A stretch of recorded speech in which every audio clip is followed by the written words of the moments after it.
Good morning, one and all. Welcome to Vision in Action Live again. We have a presentation and a discussion today with a guest, Jim Mack. He's the owner of Rosey's, and this is where live music, pizza, and gelato come together. Trust me, it's fine.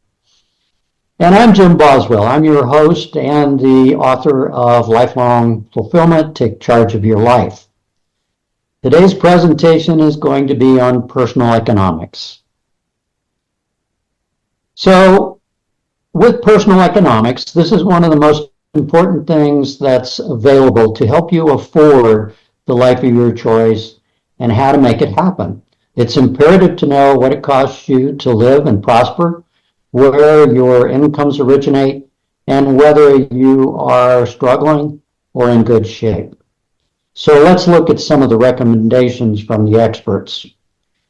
So starting out, the general recommendation for expenses would be that your income is allocated in a 50-30-20% model. 50% to take care of your absolute needs, 30% for things you want, and 20% moving towards savings. In addition, for those who are in the retirement bracket, and this is an issue that becomes one for you whenever you decide you want to retire, is that you have saved in your retirement, say, 10 times your annual salary at the point you're 67 years old, and that you use that retirement income at about 80% of your pre-retirement level. And to do this, the financial experts, in this case Fortune, quote the 4% rule, and that is that 4% of your available retirement assets you draw as your first year income. And that based on inflation, you do a cost of living adjustment to that 4% in the following year, say 3% nominally on average. And that you keep repeating that adjustment each year. And that allows you to draw a specific number over a number of years when you're in the retirement bracket. So let's look at some other issues about how income happens in the United States. These are all facts and figures from 2022. And first thing we want to say, there were 131.4 million workers who earned a living at that point that were noted by the federal statistics. This chart breaks that up by percentage on the left-hand side and then brackets of income. So on the left-hand side, you can see an income bracket of $25,000 to $35,000. On the far right, you see $200,000 and over. Well, the total income, if you look at it and analyze it, 22% of the workforce, a mere 29 million people who earn something above $150,000 a year, they deliver 80% of the total U.S. income in 2022. Now, if you look at the next figure, 78% of the workforce, well over 100 million people, only deliver 20% of total U.S. incomes. And the third thing to draw from this, which isn't obvious, but it's kind of a break point, is that most households that make less than $100,000 a year are very likely to be struggling. So this just sets the stage so you understand the environment you're working in. Now this chart to the left is a product of lifelongfulfillment.com, and what it does is it summarizes the average income and average expenses of a household in the United States, all dated, again, 2022 and in some cases 2023. These are Bureau of Labor Statistics and U.S. Census Bureau, so it's public domain data. In essence, just to reach the high points, on the income side, generally wage income on average is about $75,000. And many people have another $19,000 worth of income. So let's say 94 on average.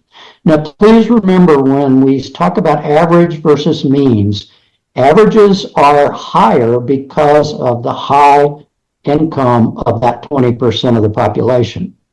Means are much lower. In fact, the $75,000 of income on average at a mean level would be about $25,000 less. So the figures would change. What we view here are averages. You can see the expenses that are typical. A lot of expenses go into taxes, it goes into transportation, medical, food, etc. And you can see where minor expenses are. So the net here is they net about 3% of free cash flow, which is their net disposable income. Now, if you look at it versus the economic rules, the mortgage and rent is pretty much okay. It's in the 28 to 36% is the recommendation, and mortgages here are running about 27 on average. In savings, they have a real problem. Only 2.6% is getting saved out of a recommendation of 20, which means that 97% of expenses here are going to needs, led by taxes, transportation, medical, and food. So your goal there is to take a look at taxes, transportation, medical, and food and see what you can do about those level of expenses. So one thing you can do is see that far right column. What you can do is take your income, say a month's worth, multiply it by 12, do the same on expenses, and actually get an approximation of how healthy your income statement is and your ability to live the life you're currently living and to plan the next stage of your life, whatever those goals might appear to be. Let's take a look a little further on how we might manage that. So personal economics. Income incorporates salary, wages, stipends, parents' inputs, investments you might have, and even bequests. Those can all be considered income for the purposes of the income statement sheet. You do not consider employment benefits, sick leave, personal time off, or reimbursed expenses as part of that equation. That's not ready in hand money, and actually that's net worth on a different sheet altogether.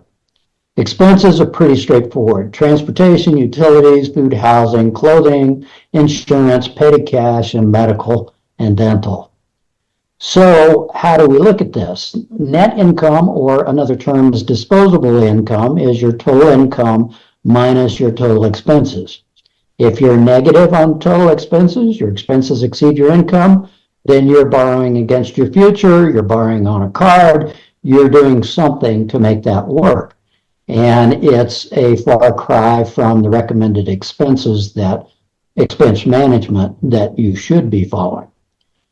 So if you need to increase your income or decrease your expenses, or maybe even both at the same time, let's look at a couple of ideas that might help. So let's say you don't earn enough. You can sit around and wait for your employer to give you cost of living raises. And they don't typically do it year to year, but every couple of years they're probably adjusted. You could go to your boss and ask for a 10% raise. You could try and amend this by establishing a side hustle, another business to tax your limited time. You could change jobs within your company to one with more responsibilities or managing more people that comes at a higher bump in salary. Or you could consider even leaving the company with the expertise that you've established and looking for something more like a 50% raise. So these are ideas about incremental and more radical approaches to changing your income. So let's say your savings is a little out of line and you're not doing 20%. Well, number one, you have to stop spending as much so that you can invest that more. So there's some hard choices to be made there, and we'll talk about that a little further. You can shuttle increased income into tax-deferred investments, and the more you tax-defer, the less you're paying for it right now today. You'll pay for it in retirement when you're in a lower tax bracket. And you want to maximize employer benefits and matching. This is free money, essentially. So you should take advantage of that and be disciplined about it, because when it comes to your net worth and your retirement, it will be there for you. So what about expenses? All of us do it, but how you tackle this is we're going to use the Pareto rule again, and we're going to tackle the largest expenses first to see what can be done to lower our expense levels. Maybe utilities as a high cost can be addressed in some fashion to minimize the amount of utility use we have, and strategies like that. And you work them sequentially. Start at the largest and work downward. And the other thing is cost of living in general. What about a transfer, a new job in a better place, or the most radical of all is immigration? But those things stand the potential for change of your total cost of living. Let's look a little further. So let's sum up at this point. These are just very high-level observations, but they're things that can trigger actions on your part to improve your income and decrease some of your expenses, and to begin planning for your future, wherever that may lead you. Fiscal discipline is absolutely integral to you achieving your goals, whatever they happen to be. The reason we chose an income statement here is it helps focus you so that you can have the help you want and the resources you need to generate to pursue the interests that you want, to have a career that you want to develop, to grow a family, and also to retire in a fashion that you will enjoy. So run your own income statement at your earliest convenience. That's our recommendation. Another thing you might want to do is look at Robert Wright on YouTube. He's really very articulate about employment situation for wage earners. And you can find this set of recommendations under personal finance in newsletter form and everything else you might need at lifelongfulfillment.com. So this is the point in the podcast where we get to share some perspectives with people leading directed lives. I'd like to speak to a book that I just recently had the opportunity to read called The Motivation Myth. Motivation Myth is by Jeff Hayden. Jeff is a columnist and contributor to Inc. magazine. One of the things he brings out amongst his various pieces of advice for living a good life is to foster multiple proficiencies in your life, not just your career, but other things that you like to do, that these can become very important at different phases of your life in terms of earning a living and staying engaged with life and reaching fulfillment. And in that vein, we're now going to speak with our guest today, Jim Mack, owner of Rosey's Pizza. Hi, Jim. Welcome to Vision in Action Live. Hi, Jim. How are you doing? Good to have you. So, Jim, with this book in mind and the idea about multiple proficiencies, maybe you could tell us what it's like from going from a saxophone player to a theater director and on to a restaurateur. This sounds very varied. It is. That's some good perspective to give us. So maybe you could share some of that with us. How did you wind up here? How's it going? Well, I don't think your podcast is really long enough for me to go through all of the steps, because it took me a long time to get here. You know, I'm only 73, but it still took a while to get here. I tried a lot of different things when I was young. I didn't really follow a lot of the guidelines and things that you have in your book, as far as saving for the future and looking towards the future. I was not cognizant of what I should be doing. I was just trying to survive, I guess. But I finally did learn. I got, probably when I got into the Navy and then the Army after that, that kind of helped me find a little more direction and to start thinking about the future. I went from that into directing a theater, and then now into owning, my wife and I owning our own restaurant. Right. So, was there any particular point where you got some really outstanding guidance or you encountered, some authoritative source that gave you a vision that helped you? Um, I, well, I think most recently it would have to be my wife. We've been together 23, 22 years now.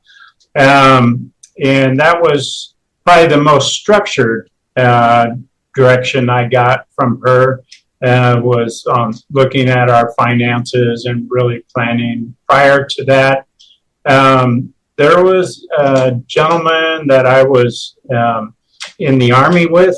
I was playing in Army bands for a lot of years and met him, probably 30, 40 years ago.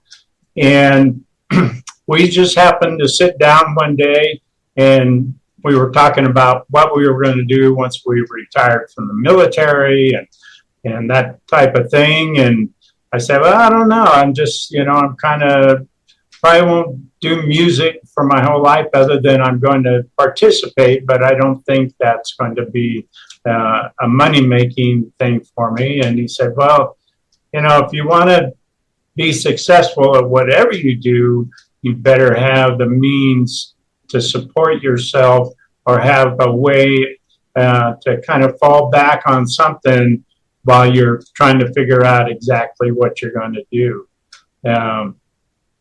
And that really kind of started me thinking about, I have no plan, especially financial, for what I'm going to do in the future, and I need to start giving that a very hard look.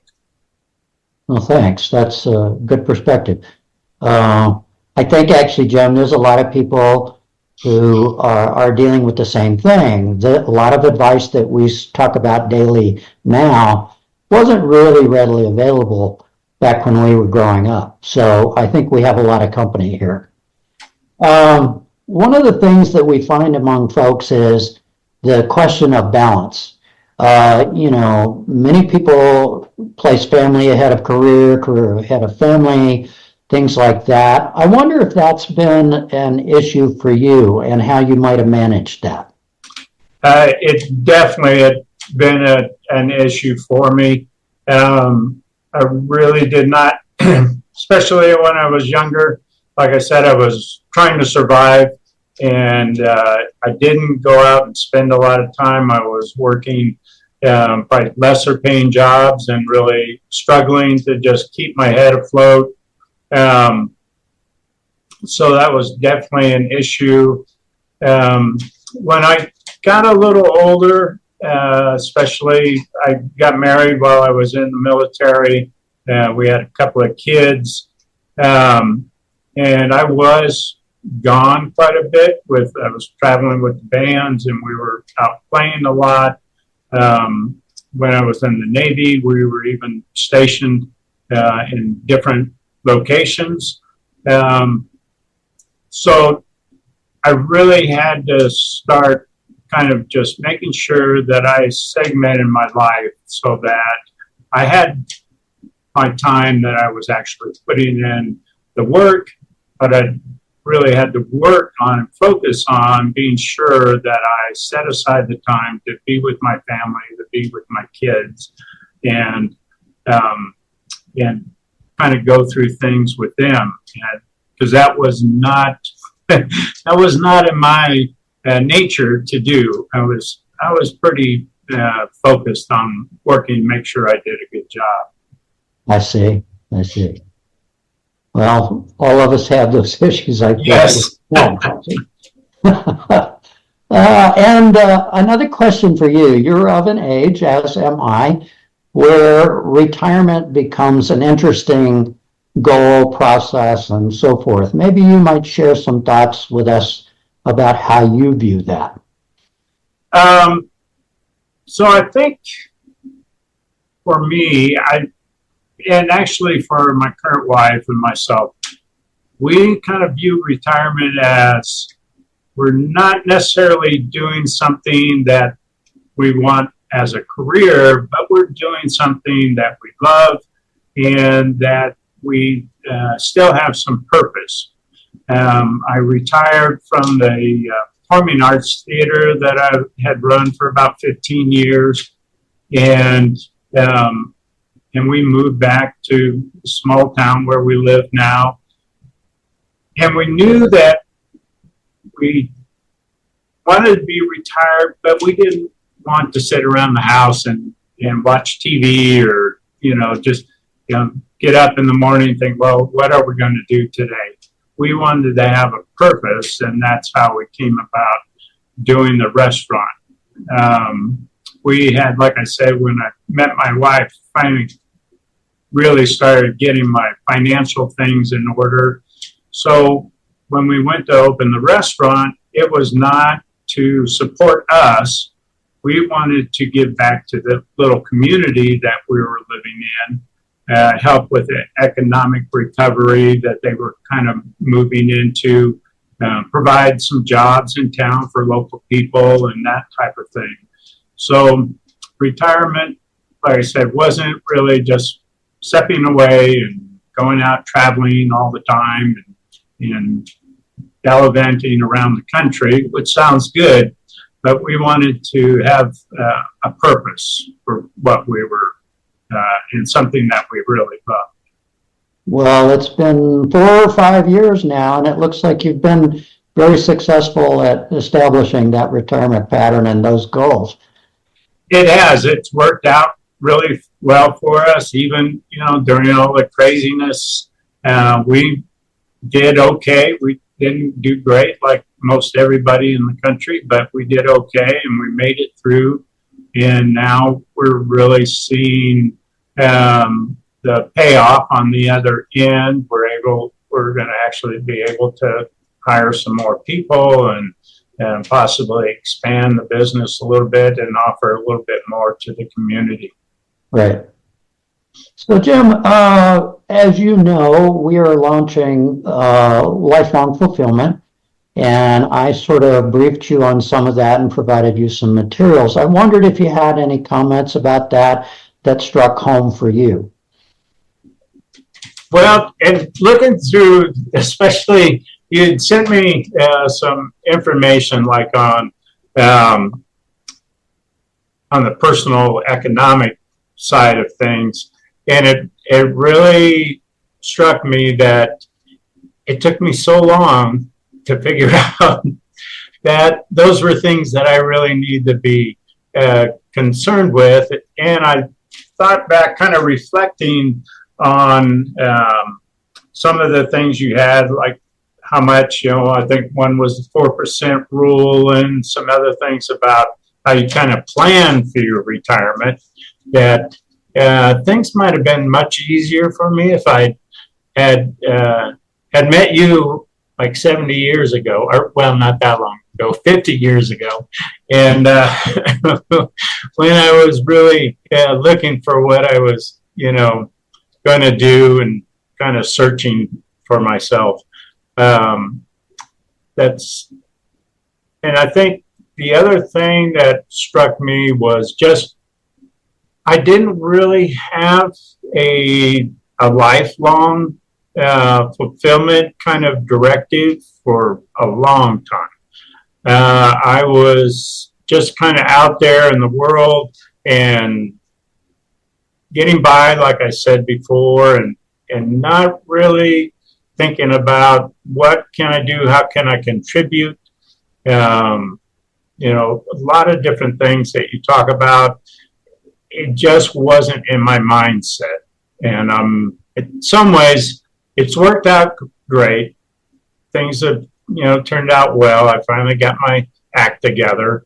But I wish that I had thought about a lot of those things when I was a lot younger. Well, thank you for that. I think the time is finally coming when these things are now in the public domain and available. And hopefully the 20-somethings are looking at it so that they can start a little earlier than we did. Right. Yeah. So before we close, are there any other comments for our audience? I mean, most of them tuning in are interested in these kinds of things in the self-help arena. Anything you care to say to them? Well, I think the only thing I would really mention is that I think it's good to have a lot of different experiences. But I think, as I kind of alluded to just a minute ago, if you've got some lifelong goals and you've got some plans in place, it's going to make it a lot easier for you to go through those experiences. I don't think you'll have to struggle as much. I think there's always some struggle that goes along with, especially if you're kind of deciding what it is you really want to do for your career or for your life. But I think if you have some basic groundwork laid out for yourself, it's going to make that whole process a lot easier. Well, thank you, Jim. Thanks so much for joining us at Vision in Action Live today. And we hope your progress continues and you have the rest, the fulfillment under control. Happy days. Thank you. I appreciate you having me on. Great. We'll see you later. All right. Take care. And that's our podcast for today. Thanks so much for joining us at Vision in Action Live. We do this every couple of weeks, and we'll announce in advance when they're going to be broadcast. Thanks to Jim Mack for joining us today and providing us some additional insights on living a fulfilled life. Check out the book, Lifelong Fulfillment, other collateral materials and newsletters on lifelongfulfillment.com. This podcast will also be there. Have a great day. Look forward to seeing you next time.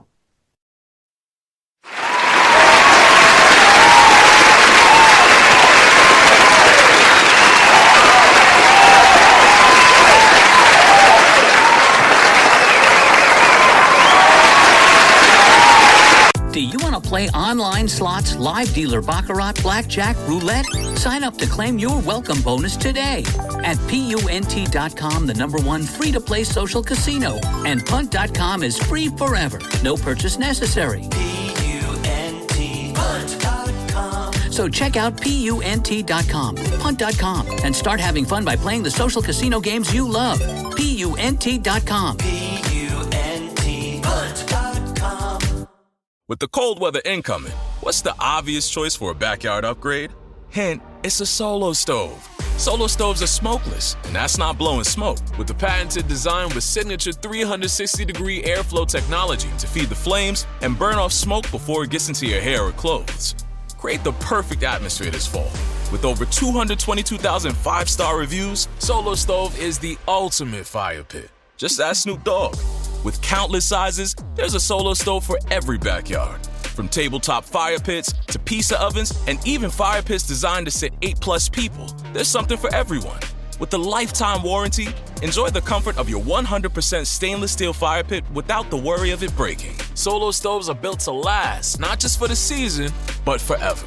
Get yours now at solostove.com.